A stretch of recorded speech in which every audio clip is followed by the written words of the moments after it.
আপনারা জানেন আজকে ব্রাহ্মণবাড়িয়া 2 এবং 3 আসনের সীমানা নির্ধারণ নিয়ে একটা গণশুনানি ছিল। আমি ব্রাহ্মণবাড়িয়া 2 এর পক্ষে সেই গণশুনানিতে অংশগ্রহণ করি। আমার পয়েন্ট ছিল 4-5টা। এক হচ্ছে স্বাধীনতার 53 বছরে এই যে 3টা ইউনিয়ন চান্দুরা, ভুদন্তি, হরসপুর এরা ছিল সরাইলের সঙ্গে। 2008-এ তাদেরকে সরিয়ে দেয়া হয়, এই 3টা ইউনিয়নকে সরাইল উপজেলা থেকে সরিয়ে দেওয়া হয়, যে কারণে দেশনেত্রী বেগম খালেদা জিয়া বারবার বলেছেন 2008-এর আগের সীমানায় আমরা ফিরে যেতে চাই। বিএনপির দাবি ছিল 2008-এর আগের সীমানায় ফিরে যাওয়া, এবং আমি আমার প্রথম আর্গুমেন্ট দিয়েছি যে যেহেতু দেশনেত্রী বেগম খালেদা জিয়া সব সময় বলেছেন যে 2008-এর আগের সীমানায় আমরা বিএনপি ফিরতে চাই, আমিও মনে করি 2008-এর আগে যে সীমানা ছিল সেইখানেই আমাদেরকে এখন ফিরে যাওয়া উচিত। মাঝখানে 15 বছর একটা ফ্যাসিস্ট সরকার ছিল যারা তাদের নিজস্ব ভোট কারচুপির জন্য নিজস্ব সুবিধা অনুযায়ী সীমানা নির্ধারণ করেছে, সেই সীমানা আমরা মানি না। সেজন্য আমরা বলেছি 2008-এর আগের যে সীমানা, যেটা দেশনেত্রী বেগম খালেদা জিয়ার ইচ্ছা ছিল, সেখানে যাওয়া হোক। 2 হচ্ছে আমাদের ভোটার সংখ্যা 6 লক্ষ, মানে বিজয়নগরের ভোটার সংখ্যা বা ব্রাহ্মণবাড়িয়া 3-এর ভোটার সংখ্যা 6,10,000, আর আমাদের যেটা সরাইল আশুগঞ্জ সেখানে ভোটার সংখ্যা 4,20,000-এর মতো, আর এই 3টা ইউনিয়নের ভোটার হচ্ছে 1 লক্ষ। এই 1 লক্ষ যদি সরাইলের সঙ্গেও যুক্ত হয় তারপরেও দেখা যাবে যে সদরের সঙ্গে বা বিজয়নগরের সঙ্গে সরাইলের ভোটার পার্থক্য অলমোস্ট 2 লাখ থেকে যায়। সো এত বড় একটা আসন সদর বা বিজয়নগর, সেই আসনটা অযৌক্তিক। বরং সরাইলের সাথে যদি 3টা ইউনিয়ন চলে আসে তাহলে ভোটার সংখ্যায় একটা ব্যালেন্স তৈরি হয়।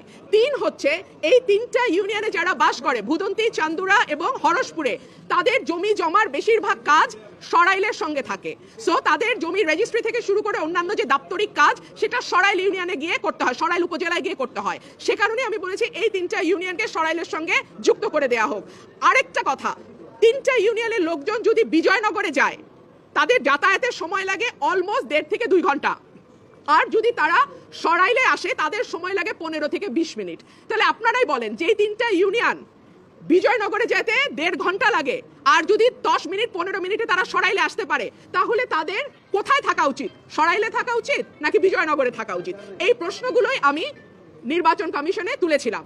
অত্যন্ত দুঃখজনক ব্যাপার হলো এখানে একটি মারামারি হয়েছে। আমি যেহেতু একজন আইনজীবী, আমি মনে করেছি আমার কেস আমি নিজেই প্রেজেন্ট করব। সো আমার কেস আমি প্রেজেন্ট করেছি। আমি আশা করেছিলাম নির্বাচন কমিশনের সম্মানের দিকে তাকিয়ে ব্রাহ্মণবাড়িয়া 3-এ যারা আছে তারা গুন্ডা পান্ডা নিয়ে ঢুকবে না নির্বাচন কমিশনে।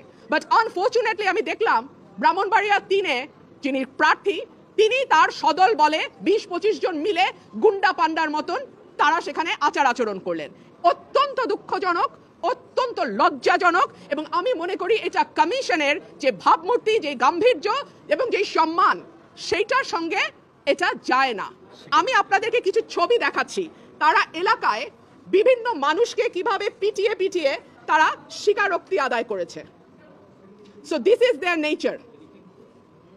হ্যাঁ, এখনো ইলেকশন আসে নাই, একটা সীমানা নির্ধারণ নিয়ে এলাকায় এইভাবে তারা পিটিয়ে, ব্রাহ্মণবাড়িয়া 3-এ যিনি আছেন তিনি এইভাবে পিটিয়ে পিটিয়ে মানুষকে স্বীকারোক্তি নিয়েছেন।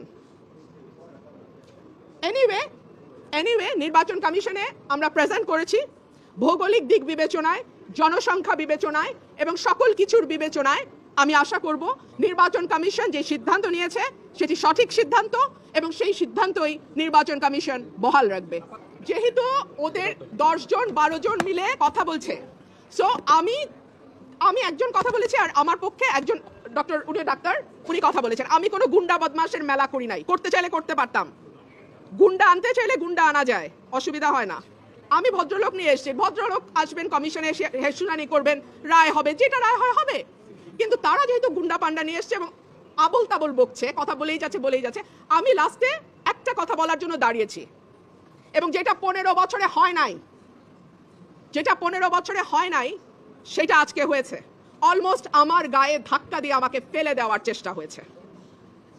যেই বিএনপির নেতা কর্মীদের জন্য গত 15 বছর লড়াই করলাম, তারা আমাকে এখন ধাক্কা দেয়। তো ঠিক আছে, ধাক্কার বদলে তো ধাক্কা আসবেই, তাই না? সেটাই হয়েছে। নির্বাচনের আগে একটা সীমানা নিয়ে যদি এইরকম আচরণ আমরা দেখি নিজের দলের মধ্যে, হু নোজ নির্বাচনে কি হবে।